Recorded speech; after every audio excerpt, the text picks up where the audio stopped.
The wind came off the bay like sandpaper, hot, salty, and full of grit that scraped the skin and the patience of anyone still working outdoors after noon. Layla's hair stuck to her forehead in damp red-brown ropes as she drove bamboo stakes into the packed ground behind her rented shack. The tide line was only 40 meters away. Every older neighbor said that was folly. But she had no other spot and no other plan. The seeds of the mockery started softly, the way waves begin as whispers. A boy passing with a basket of clams snorted, "You building a birdcage, lady?" Then louder voices followed, men sitting by the fish-drying racks, their laughter riding the breeze. "Round walls, no corners for tables. You think tea sells better in circles?" Layla didn't look up. The bamboo creaked under each hammer tap, bending like it wanted to tell her she was crazy too. Inside her mind, though, a rhythm answered back, the brief cough her husband made when he was nervous about a design. The sound still echoed, though his voice had been buried with him 100 kilometers inland, under the collapsed mine shaft that stole the rest of their life's plan. She measured each curve by hand, marking circles in the sand with charcoal burned from driftwood. Her daughter Neela, only 8, but already learning the precision of her mother's habits, held one end of the line while Layla made an arc that gleamed black under the sun. "It'll look like a seashell, Mama?" Neela asked. "Yes, the kind that doesn't break even when waves hit all day." A shadow fell across them. Mr. Orloff, the market's self-proclaimed foreman. He was short and square, with a beard as stiff as a broom. He spat into the dirt and smirked. "Tea shop? Here? The wind will steal your customers." "The wind doesn't drink tea," Layla replied quietly. "That's the problem. It'll drink your whole roof." Laughter rolled again. He waved his friends over, pointing at her chalk outline. "You folks from the inland hills, you don't understand storms here. You need thick concrete, straight edges, iron nails. This," he kicked at a bamboo stick, "this is just decoration." Layla's cheeks burned, but she pressed her knee against the stake and drove it deeper until it stood firm. The sound of hollow bamboo pounding into wet soil was her substitute heartbeat, steady, stubborn, refusing to yield. By sundown, she had only half a frame. The edges of her circle rose like the ribs of a creature crawling from the sand. Passing fishermen shook their heads. 2 women crossing with baskets of cassava whispered that the tea lady had gone sideways in the brain. But Neela clapped when the last rib slid into place. "It's round, Mama, like the moon." Layla smiled tiredly. "That's the idea," she said. "The moon never fights the sea. It guides it." When night fell, she lit a candle inside the circular half-shell and studied the flicker. Even with gaps still open, the flame didn't shudder the way it did in her square house. Wind slipped past, curved away, never finding a corner to hammer against. She took notes in her late husband's old journal. Observation. Curved surface reduces turbulence. Flame stable even with 12 to 14 kilometers per hour breeze. The next morning, the neighbors returned, more curious than before. Rafik, the local builder, folded his arms. "Still doing this alone?" "For now. You'd pay less just to buy a kiosk frame." "I'm not buying what breaks every year." Someone muttered, "Or never sells," and they all chuckled again. But one old fisherman, waiting to repair his net, murmured just loud enough for her to hear, "Shells survive what ships can't." Layla looked up sharply, but he'd already turned away, pretending to study his ropes. The laughter carried on through the next week as she laid the foundation. Mesh made from melted bottle caps, pressed flat like scales, lashed with rope panels scavenged from old crab traps. Each day she returned home with new scrapes, sea-sticky clothes, and another rumor trailing her. The widow thinks round is stronger than square.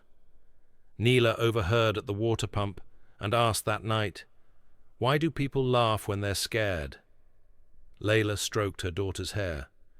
"Because admitting fear feels heavier than pretending to be brave." She said it lightly, but inside, her stomach tightened. The true storm she feared wasn't gossip.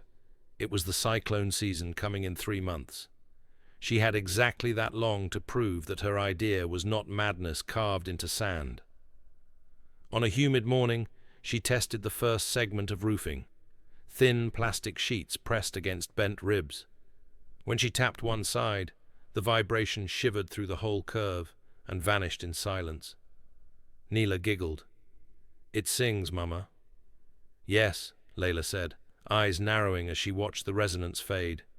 "And a song that spreads its voice can survive what would break a shout." That evening, as torches lit along the coastline and the market buzzed with talk of new fishing permits, the laughter about the tea snail rose once more. Layla didn't join them. She sat inside her half-finished circle, tracing a finger along the smooth joint where plastic met bamboo. She imagined the wind testing her and the structure replying, "You can pass through me, but you cannot stay." Outside, unseen, clouds massed far over the horizon. They carried salt, heat, and a promise. The sketches in the old notebook smelled faintly of engine grease and smoke. Layla unfolded each brittle page beside the lamp, tracing the smudged pencil lines that her husband Elias had left behind. He had drawn shapes that never existed in their village, arches within circles, shells layered over domes. Each sketch carried small equations in the corners, symbols she had learned to read only partly: pressure, load, deflection. One note was clearly written after one of his night shifts, weeks before the accident. Curved layers dissipate force. Energy travels along lines instead of stopping. The ink had bled, as if rain had touched it. Layla ran her thumb over the faded words until her throat hurt. Outside, waves hissed up the dunes. The tin shacks rattled like loose teeth. She could imagine the same rhythm echoing underground, the shift and groan of timbers in the mine before it fell. When his body was found, they said he had been sheltering one younger worker under his arms. Even dead, he had shaped a shield. That night, Layla couldn't sleep. She rolled Elias's hammer between her hands, the same one he had once used to test wall curvature by tapping until the echo felt right. He used to say humans copied the wrong teachers, built like cubes instead of shells, like pride instead of patience. At dawn, Layla walked down the low-tide flats, collecting driftwood and broken cage wire. Neela followed, reluctant, hugging her knees against the morning wind. "Why do you keep building, Mama, when everyone says stop?" "Because if I stop, then their words decide what's real." She bent to pick a piece of smooth bamboo. "If I keep going, the wind decides." She laid the pieces into a circle wider than the old frame and used hot coals to bend each rib. When smoke turned sweet, she moved fast, pressing the ribs into shape before they cooled. By noon, the skeleton gleamed like the inside of a conch, reflecting light into tight, shifting spirals. At the market later, she studied concrete stalls arranged in square rows. Vendors shouted through narrow aisles, struggling against heat trapped between their flat roofs. The smell of diesel hung heavy. She could see how corners caught the gale gusts, funneling the wind into violent whips that bent the thin tin shelves. Rafik spotted her measuring with a rough compass made from spoon handles. "Still chasing your funny shapes?" he called. "You think circles will sell fish in this place?" Layla didn't answer. She drew an arc with her compass tip in the dirt and pointed. "Where does the wind go when it meets this line?" He stared, frowning, then shrugged. "It stops." "No," she said softly. "It turns. The wind hates turning." His laugh was loud and thin. "Maybe you'll marry the wind next, widow." The men chuckled again, perhaps relieved to see the argument end. But when the first heavy rain of the season arrived that night, it showed her the problem she had missed. The runoff collected along the curve like tears, pooling near the base until the sand beneath softened. She watched a section of wall slump inward. "Back to squares?" came a voice from behind. The same boy with the clam basket had been sheltering under a tarp nearby.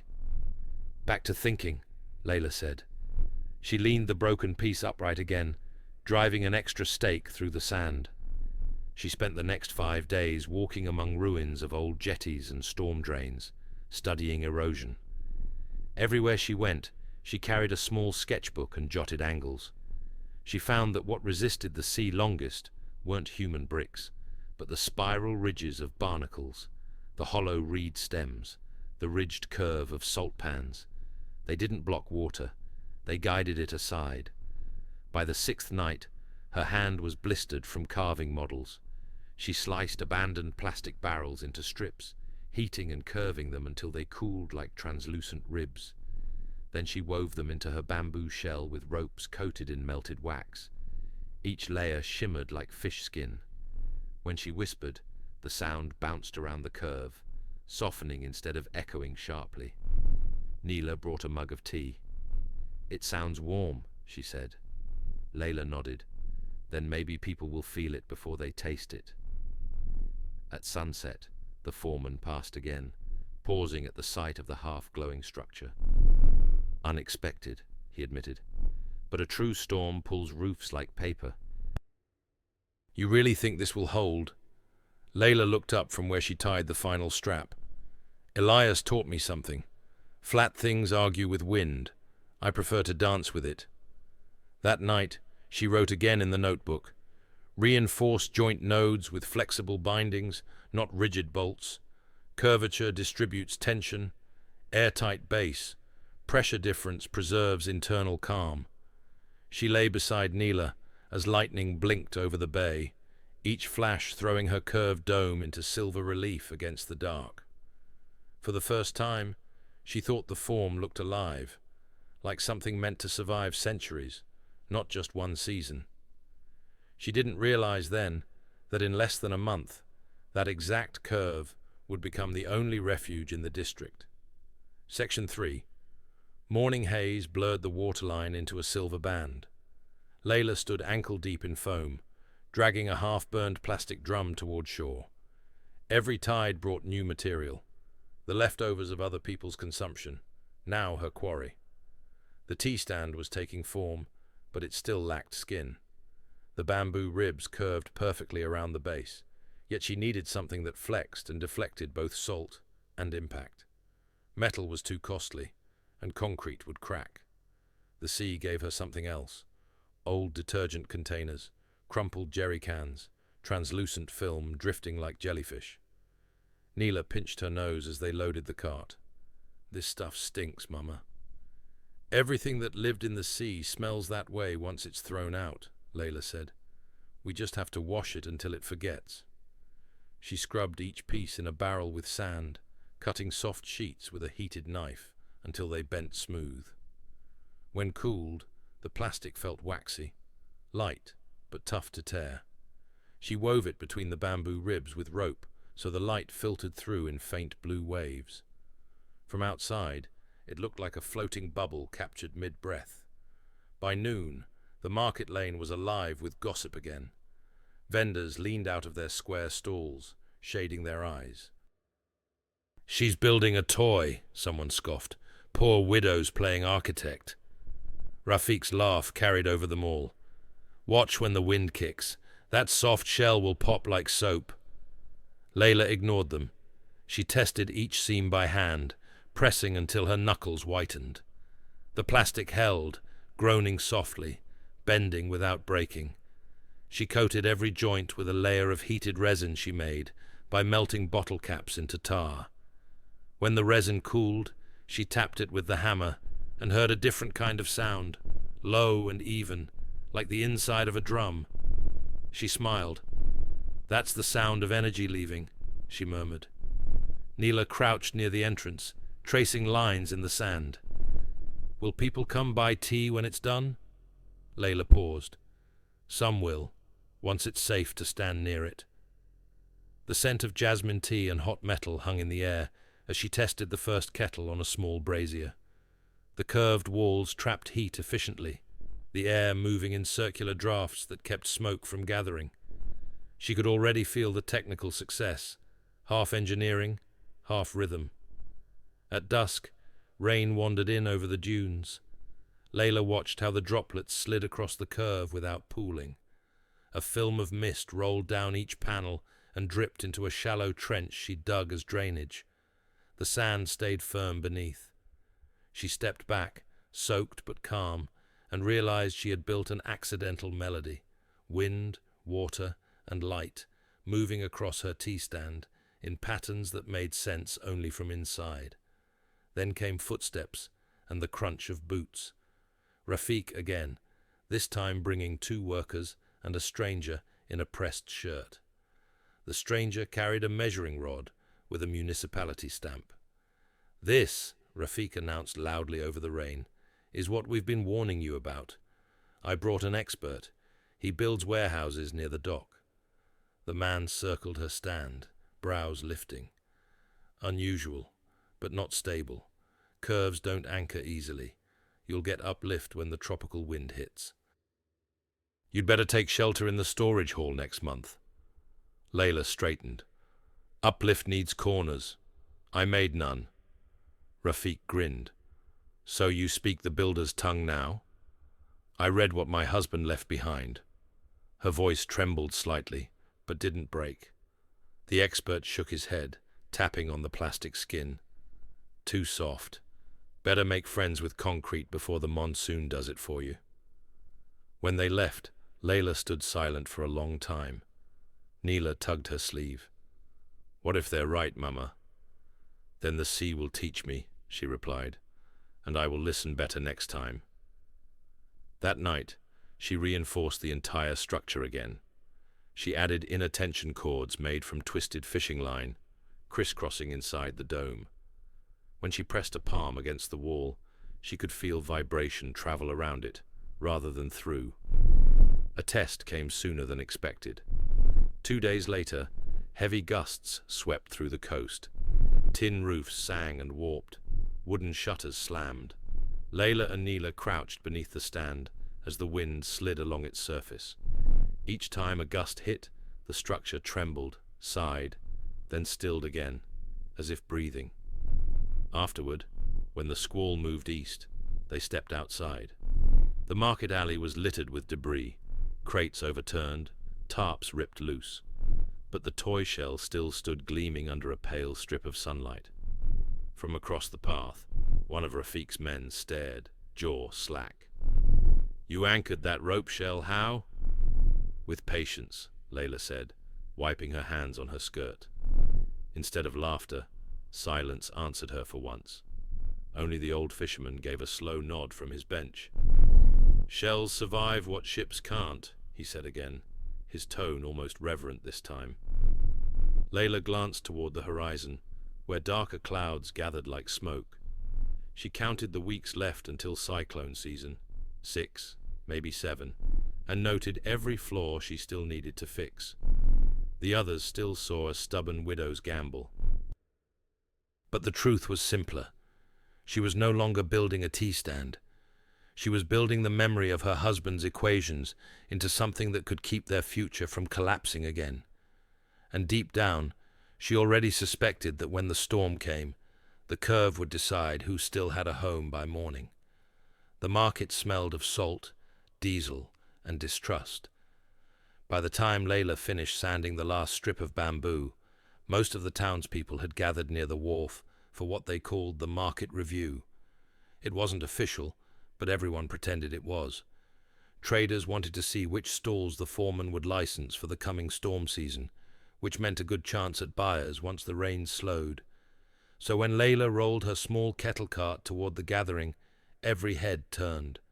The curved silhouette of her tea shell, half silver, half sand yellow, followed like an uninvited guest behind her. Rafik stood at the front beside the foreman, Mr. Orlov, both puffed up in their best shirts. A visiting builder from the port, the same stranger who had mocked her stand days ago, stood with a rolled blueprint. "Before we begin," Rafik announced, "we have to discuss something very unusual." His hand pointed to the shell at the end of the lane. "This widow thinks she knows better than experience. Curves, soft walls, Plastic barrels? It's dangerous, an insult to the market. And to me, since I built those proper stalls with corners, the crowd murmured. Some nodded in agreement. Layla tightened her hands on the cart, but said nothing. "Let her speak," said the old fisherman quietly from his bench. "Words break less than roofs." Rafiq smirked. "Fine. You have 3 minutes before the rain chases us inside." Layla walked to the front.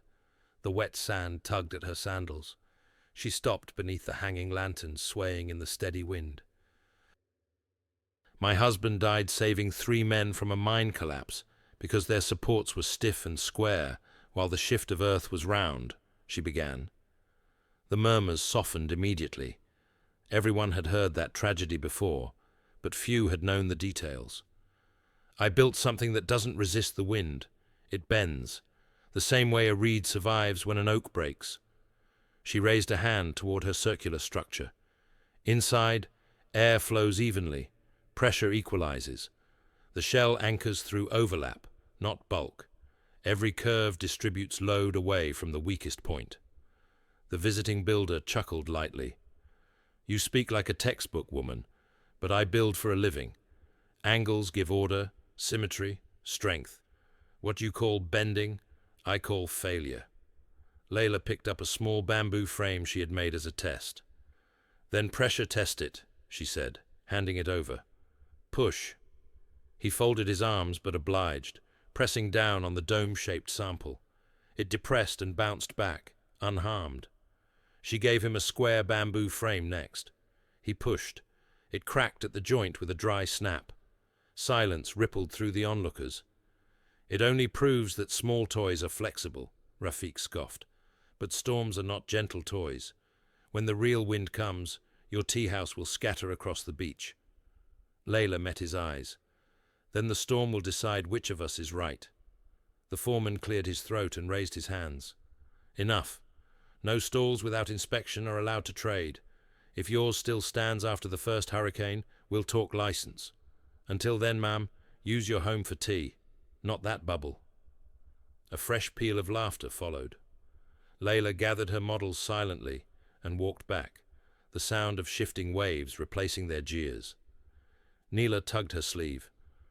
"Why were they angry, Mama? You didn't shout."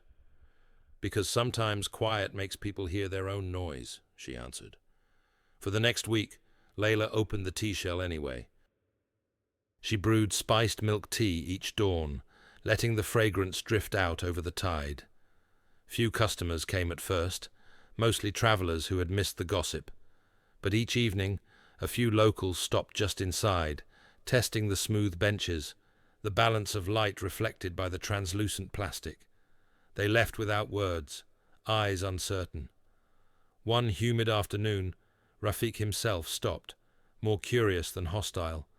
He sat on a short stool, eyeing the arching walls. "Feels different in here," he admitted.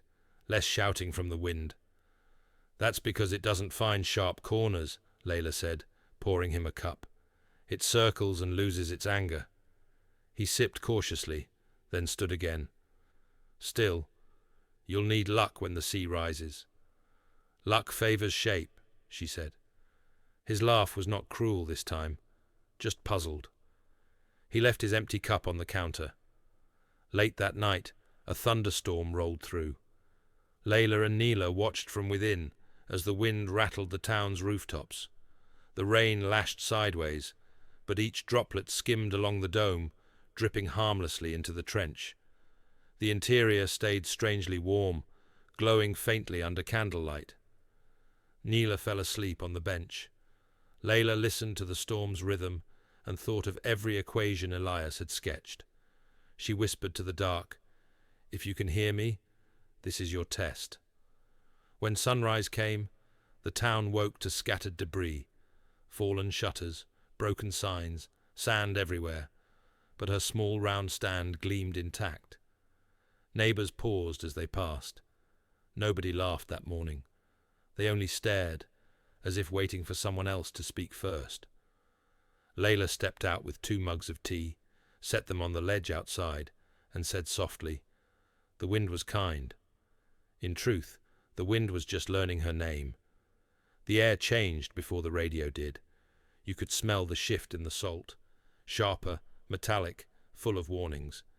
By dawn, waves were crashing higher than the seawalls, and sand blew across the alleys like white smoke.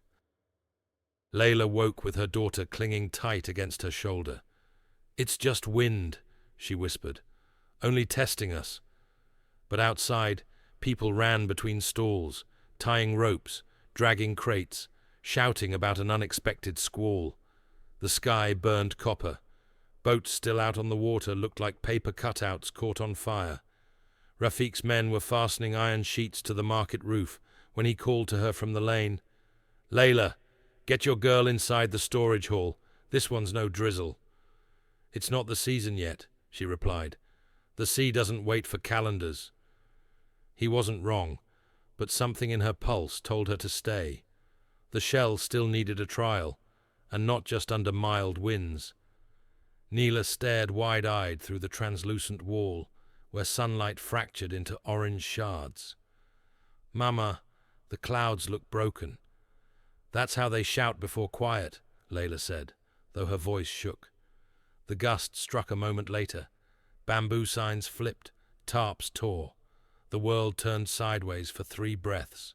The front line of the storm roared over the beach like a train rolling straight through the village lane. Layla grabbed the doorbeam and forced it tight. Inside the shell, the air swirled but didn't hammer. The curved walls sent the pressure sliding instead of crashing. She felt each wave of force ripple around, a circular tremor fading quickly, like a drumbeat dying between her palms. After 10 minutes of chaos, the squall moved inland. The silence that followed was nearly holy. Layla pushed the door open. What she saw made her legs tremble, not from fear, but awe. Half the straight-walled kiosks lay splintered. Tin sheets fluttered from nails. Even Rafiq's cornered roof had torn loose on one side, flapping like a wounded bird. And there, still standing in the wet sand, curved and unbroken except for a few scratches, was her tea stand, gleaming as if polished. Neighbors began to gather. Someone muttered, "That round thing didn't move." Another answered, "Maybe the wind couldn't find a place to take hold." Rafiq stomped through the puddles, jaw rigid. "Lucky angle, nothing more," he said. "Next one will tear it open." But the certainty in his tone was gone. It faltered like a cracked beam. Layla only studied the roof seam where droplets poured evenly into the trench. "Luck repeats itself when you prepare for it," she murmured. That evening, she set out kettles again, lantern light flickering through the curved walls until her shell glowed like a pearl on the dark beach. Broken vendors stood nearby, hands full of wrecked banners and tarps. None came close, but none mocked her either. Later, old Mr. Orloff arrived, dragging a soaked chair. "Serve me tea in your wind bottle," he said hoarsely. When she poured, he sat inside without a word, staring up at the dome that had defied the storm. "You studied roofs?" he finally asked. "No, waves," she answered. "They taught me roofs." He sipped, nodding slowly. "Still, the real cyclone in a few weeks will crush everything. Don't test God." "I don't test him," Layla said gently. "I listen. He builds with curves, too." The next morning, the government's small weather station broadcast warnings. Ocean temperature rising, possible typhoon later in the month. The entire coastline buzzed with repair plans. Men hammered new tin sheets. Women folded food packs. Layla upgraded her shell quietly. She coated its lower half with packed clay and sand to form a watertight skirt, sealing it to the ground. Inside, she stored 2 oil lamps, dry rations, rope lines, and a folded tarp, secretly turning her tea shop into something else, a shelter disguised as a business. Every night, she taught Neela what each stored item meant. "This rope?" Neela frowned. "For clothes?" "For rescue," Layla said. "If doors jam." Neela nodded solemnly. "And the tea?" "For warmth, when everyone forgets what safe feels like." Each sunset afterward, she brewed for whomever dared come. Locals sipped in silence, glancing up each time the wind pressed against the dome. They began referring to her stall as the Shell. Then, one pre-dawn morning, Layla spotted ships turning back at sea and heard sirens from the town centre. The radio voice was monotone, but the words chilled her. Cyclone Ibarra, Category 4, projected landfall in 20 hours. All residents to nearest concrete shelters by dusk. Neela's cup trembled. Mama, 20 hours? Layla pulled her close. That's enough time to breathe and to trust shapes. As the first golden streaks of sunrise struck the water, she stepped outside and traced the dome's shadow curling across the sand. For the first time, she sensed not just tension, but readiness in the structure's hum. It wasn't asking for faith. It was offering proof. In the distance, clouds already thickened into dark swells crawling toward shore. The small squall had been only a rehearsal. The real judgment was on its way. And this time, there would be nowhere else to run. By midday, the shore turned grey like steel dusted with ash. The gulls had vanished, and even the barking dogs fled uphill. Layla stood beside her curved tea-stand, staring at the radio crackling on the shelf. The announcer's calm voice didn't match the numbers. Wind speed projections over 180 kilometers per hour, I expected to pass directly over the bay. Around her, chaos bloomed. Men hammered plywood across their shutters, yelling instructions at children who dragged sacks of rice. Women hurried toward the concrete storage hall the mayor had opened as the official refuge. The thick-walled structure squatted beside the market, heavy and cubed, its doors bolted from the outside to keep the storm out. Layla couldn't shake the image of a box waiting to fill with water. Rafik appeared through the smoke of burning trash, carrying a coil of rope and shouting her name. "You have to come with us. That thing you built, one blast of wind and it's gone." She looked up. "And if the lock jams in the hall, what then?" He frowned. "Locks don't jam in concrete." "Yes, they do," she whispered, remembering Elias's stories of rescue tunnels collapsing because someone thought mass meant safety. Neela tugged her sleeve. "Mama, we go?" "Soon," Layla said. "I just need to secure the drainage." She crawled around the shell on her knees, checking the clay skirt she had formed days before. The base ring was firm. Water channels diverted runoff toward a trench behind the stand. She tightened each tether, double-knotting every rope through the bamboo anchors that vanished under the sand. Then she tied the final knot around her wrist, a small oath in rough fiber. Lightning lashed the horizon. The first reach of the storm wind came not as a gust, but as a sucking breath, pulling everything toward the sea before slamming it inland. Tin roofs folded like cards. Umbrellas turned into spinning knives that vanished into the rain. "Layla, now!" Rafik shouted from the slope, already soaked. "The hall's closing the doors!" Layla looked at the shelter. Massive, silent, people squeezing through metal gates. Then she looked at her own dome, trembling but holding, pressure hissing across its skin. For an instant, she felt two futures collide, the official one of forced walls and panic, and the quiet one built by her own hands. "We stay," she said finally, "but I'll leave the back way open." Rafik stared, disbelief and fear wrestling in his eyes. "Stubborn woman, don't make me drag you." "You have others to gather," she said gently. "Go." When he disappeared into the sheets of rain, Layla pulled Neela inside and sealed the hatch with waxcloth.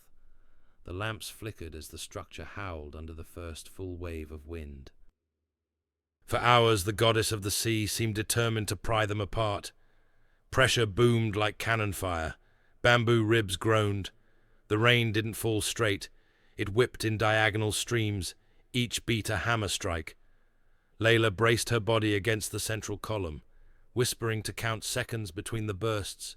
1, 2, breath, 3. Inside the hall, she imagined hundreds packed in the dark, clutching each other as metal gaskets buckled. She prayed she was wrong.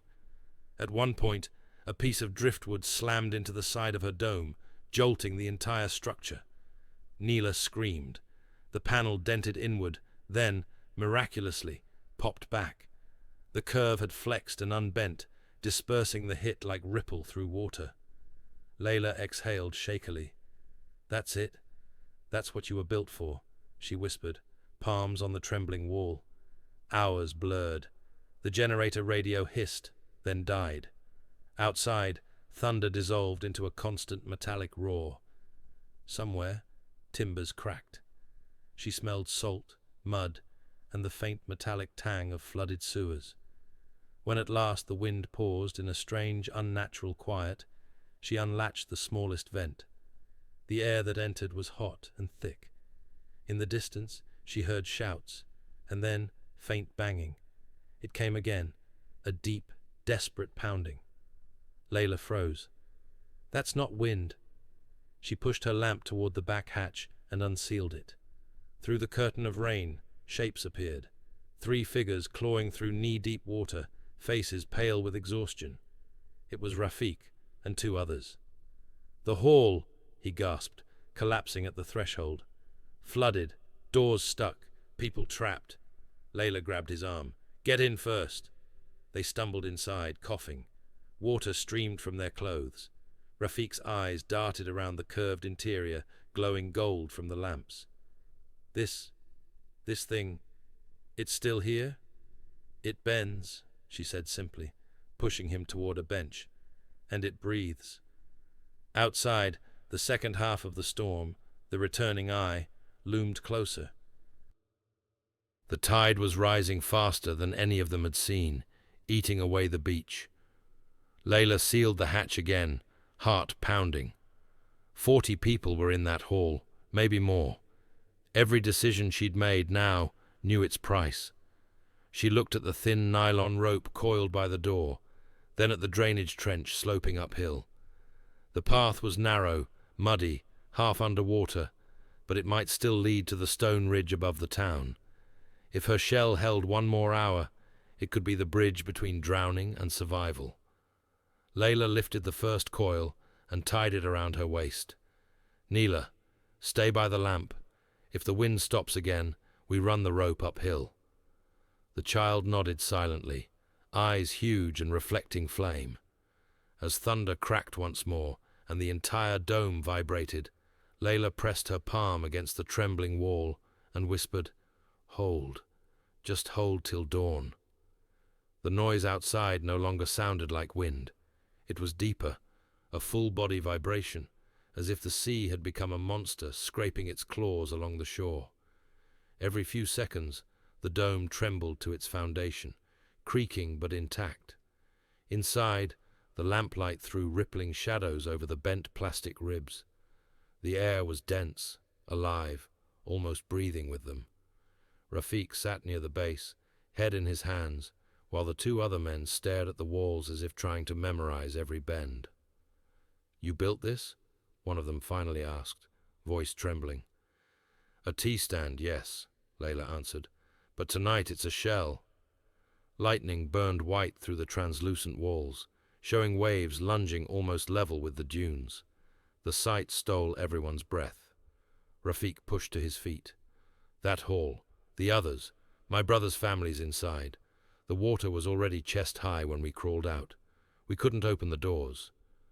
"Then we open another way," Layla said quickly, gripping the rope coil. She unsealed the hatch again. Wind burst inward, flattening the lamps. The hiss of rain was deafening. Layla looped the rope around one of the internal binding arcs, where the frame converged like a spine, and tied it fast. She threw the other end into the storm, where it vanished uphill toward the ridge. "Follow the curve of this shell," she shouted over the wind. "It will guide the water around, not through. When you hit the trench, keep climbing until you reach stone." Rafik hesitated only a second before wrapping the rope around his wrist. "We'll bring them back if they're still alive." "They will be," she said, with a conviction she didn't feel. Then he disappeared into the dark with the 2 men.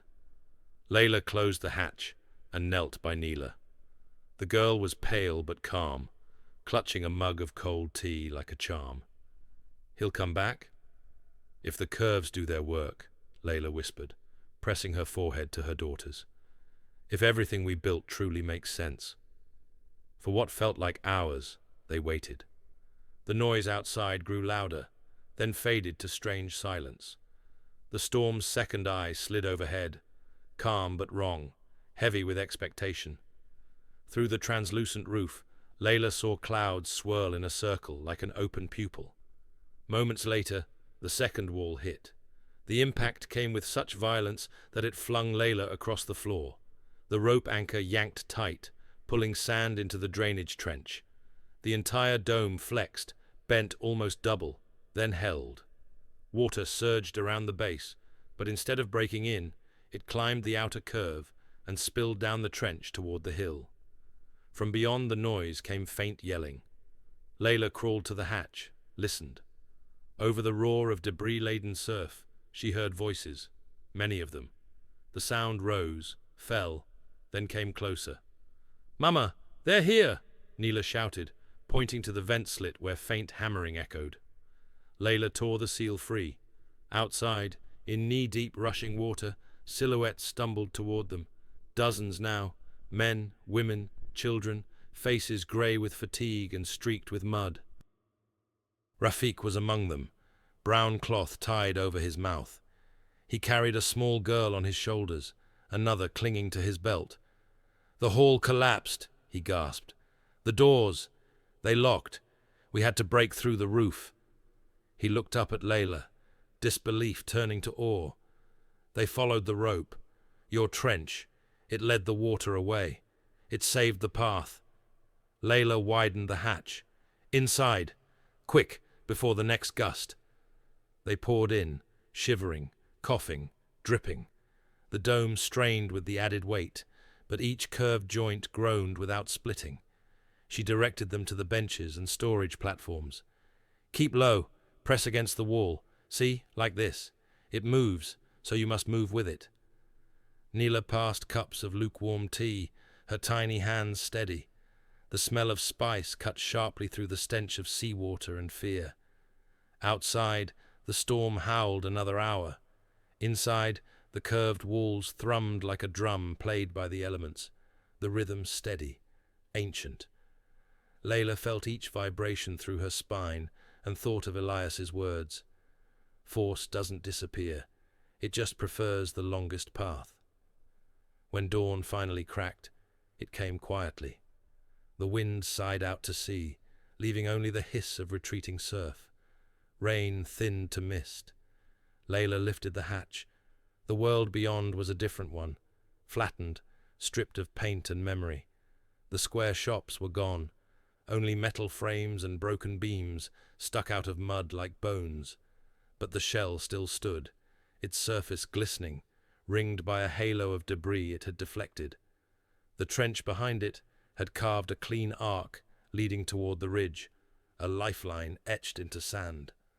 Rafik stepped forward, staring at the unbroken curve that had sheltered them. "All night I cursed this shape," he said quietly. "Now it's the only reason anyone's alive." Layla didn't answer right away. She touched the damp inner wall and felt the residual warmth trapped overnight.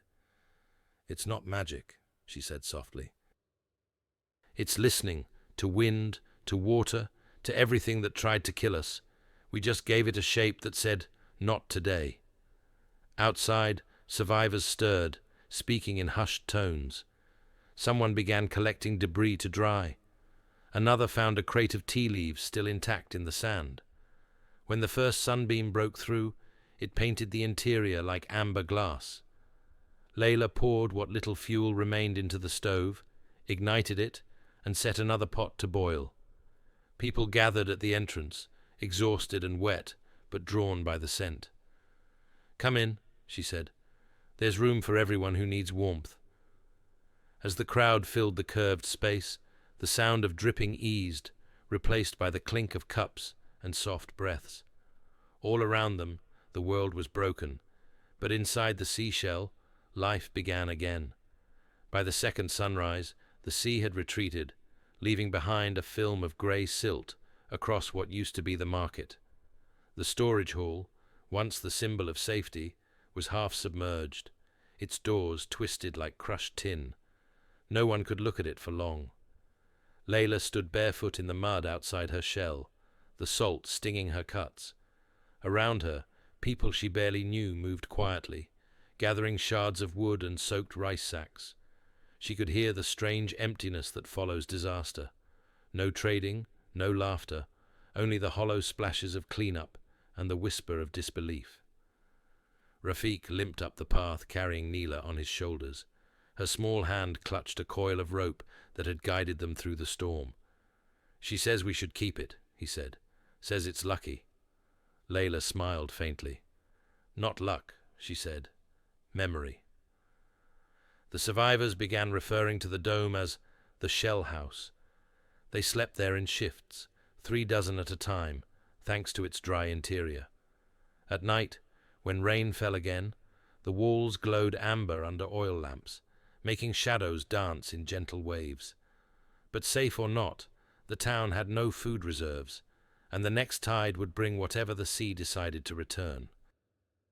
Layla gathered a small group: Rafiq, the old fisherman, and several younger workers who had followed her rope path, to walk the coastline and salvage supplies. Halfway to the ruined dock, they came upon the remains of the storage hall's rear wall, split like open stone. Inside, soaked crates floated in dark water. Layla pressed her hand to the doorframe and whispered, "We warned them." Rafiq turned away, jaw tight.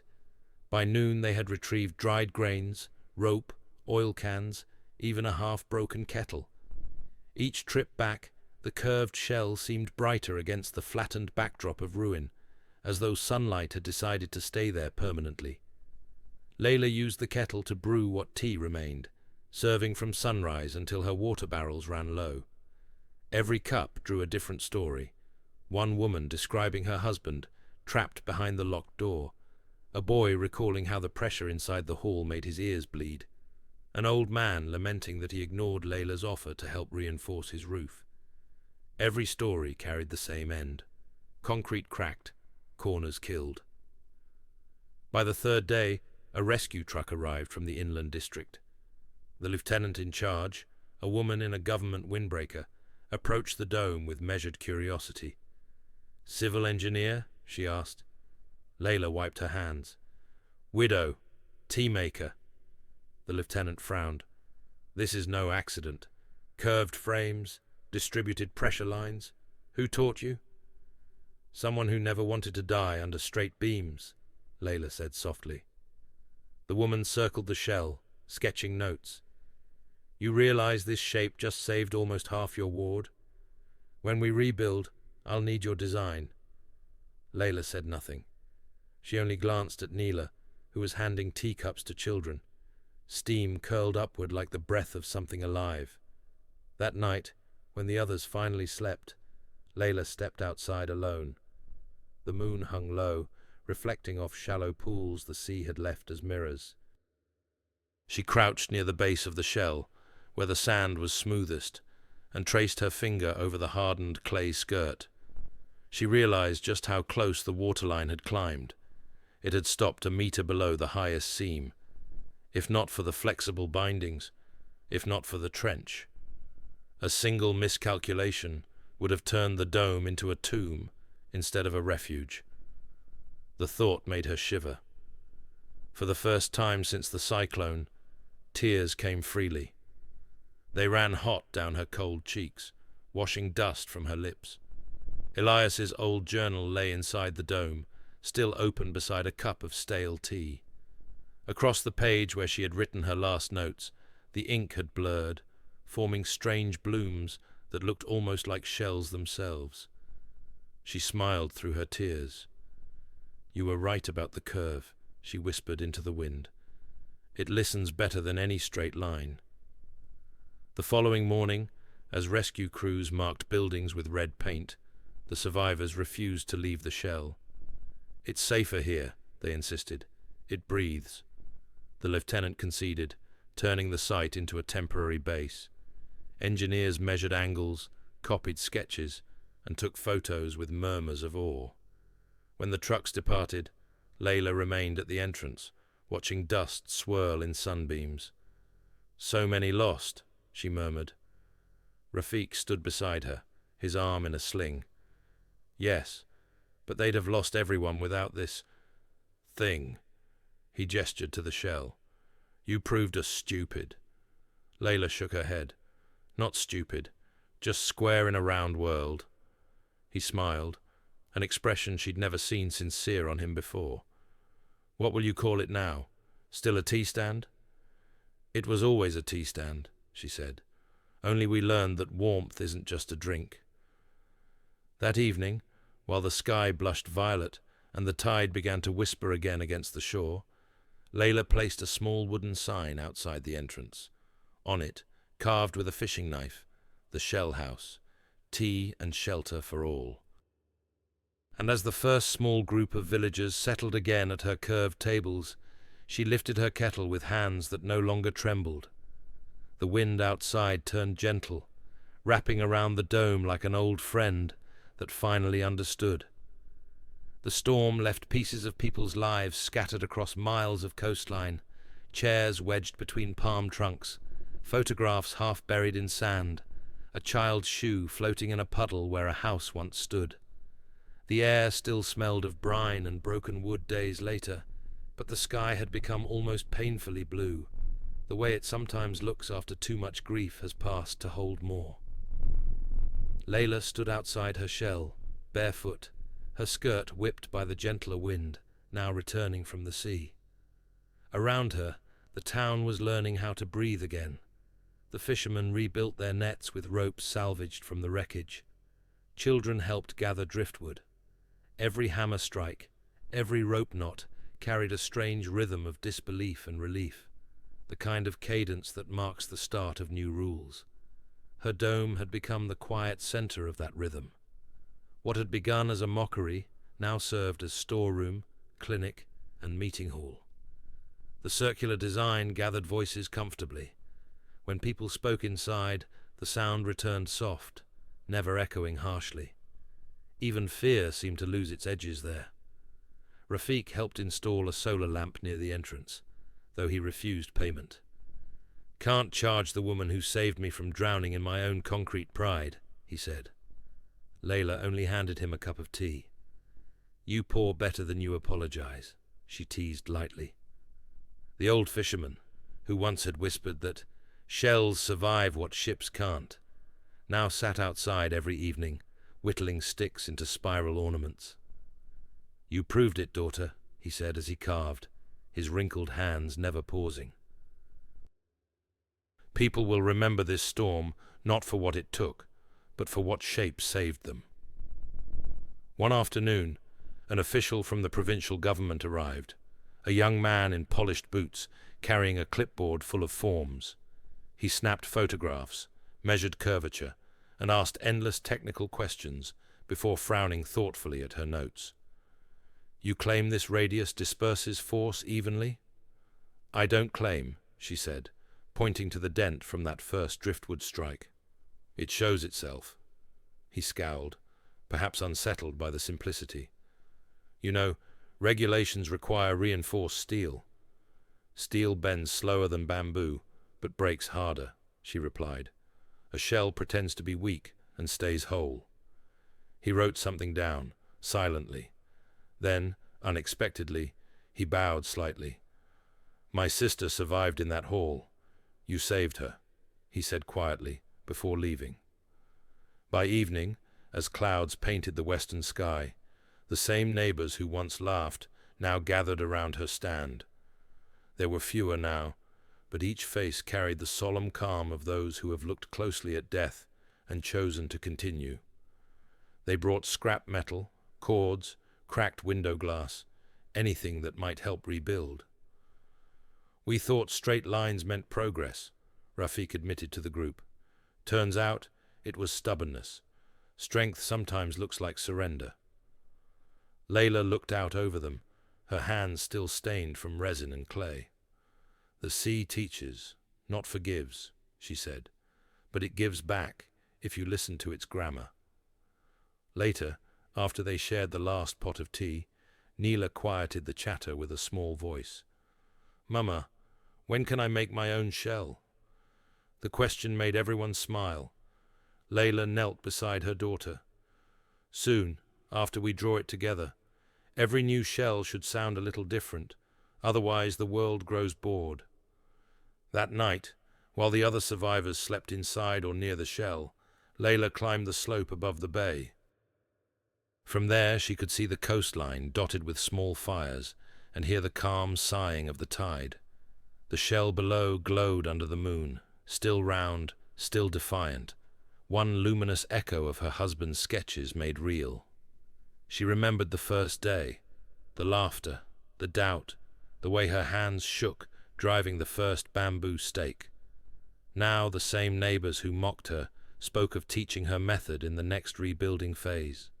One even joked that the new marketplace might look like a field of pearls instead of boxes.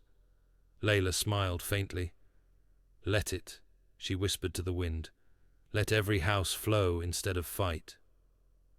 When she returned inside just before dawn, Rafiq was already awake, brewing water. He looked different, slower to speak, eyes softer. "The inspector says they'll fund a pilot project," he told her quietly. 5 curved shelters for the next district.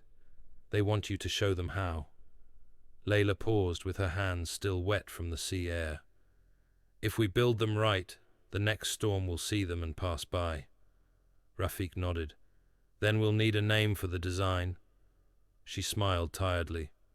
"No name, just a promise, that when the wind returns, people won't have to fear it the same way." As the first orange light touched the horizon, Layla pressed her palm against the inner arch of the dome. The surface was warm again from the trapped air, pulsing faintly. It felt alive, like the memory of every heart that had sheltered inside its curve. Outside, gulls had returned, crying sharply above the calm bay. What they saw below them was no longer ruin. It was change taking shape. Weeks passed before the ground stopped smelling of salt and mud. The coastal road reopened, and traders returned with cautious optimism. Most came to stare first, not at ruined buildings, but at the small, round tea stand that had refused to fall. Its once dull plastic now gleamed in the sun after every rain. Children ran their hands along its smooth surface, laughing at the echoes their palms made. The elders called it a blessing, while the few remaining engineers called it a prototype. Layla simply kept pouring tea. Her shell had become something else entirely, a gathering place for certainty after chaos. Fishermen met there at dawn to plan repairs to nets and boats. New mothers rested in its dry inner ring, while their infants slept in the warmth. Each face that passed through carried a different shade of memory, but all shared quiet gratitude. Every afternoon, the children practiced tracing circles in the sand outside the shell. Layla would kneel among them, showing how to measure with a stick and rope. "The strongest home isn't the tallest," she told them. "It's the one that listens." One of the youngest asked, "Listens to what?" "To what everything else ignores. Wind, rain, the way fear sounds before it breaks." By mid-month, the reconstruction engineers arrived from the city. They examined her structure with cameras, scanned every joint, and took samples of the melted resin binders she'd improvised. The lead engineer, a woman with tired eyes and a streak of silver in her hair, looked impressed. "You did this without calculations?" "There were always calculations," Layla replied, tapping her temple. "They just started with grief instead of numbers." The woman smiled faintly. "We're adapting your design for coastal clinics. You'll be credited under Layla system, curvilinear anti-storm model." Layla blinked, half amused, half humbled. "I would rather you call it Elias's principle," she said quietly. "He learned it first in the dark." The engineer nodded, noting the name carefully. As the reconstruction advanced, dozens of new domes rose along the shoreline, some larger, others made from improved materials, but keeping her simple geometry. From above, The new market looked like a cluster of pale shells, scattered by the hand of the sea, each bending wind instead of breaking under it. The first heavy rain after the cyclone arrived 6 weeks later. This time, no one ran inland. People stood calmly in the markets and watched water slide harmlessly off their curved roofs. When thunder rolled, it sounded almost friendly. Rafik approached her stand during that rain, dropping a bundle of ceramic cups onto her counter. "For your next storm," he said with a grin. "Glass breaks, clay flexes." She laughed softly. "You learned faster than I did." He shook his head. "No, I just stopped laughing long enough to see." As dusk deepened, Layla lit 2 lamps inside the shell, one for heat, one for memory. On the inner wall, she fixed a small copper plate engraved by the engineers team. It read, "Elias Curve Shelter, the strength to bend." Neela traced a finger along the letters. "So people won't forget?" she asked. "No," Layla answered, placing a hand on her daughter's shoulder. "But more important, they'll copy. That's how remembering works." Outside, the market glimmered under the rain, reflections of the new shelters turning puddles into mirrors.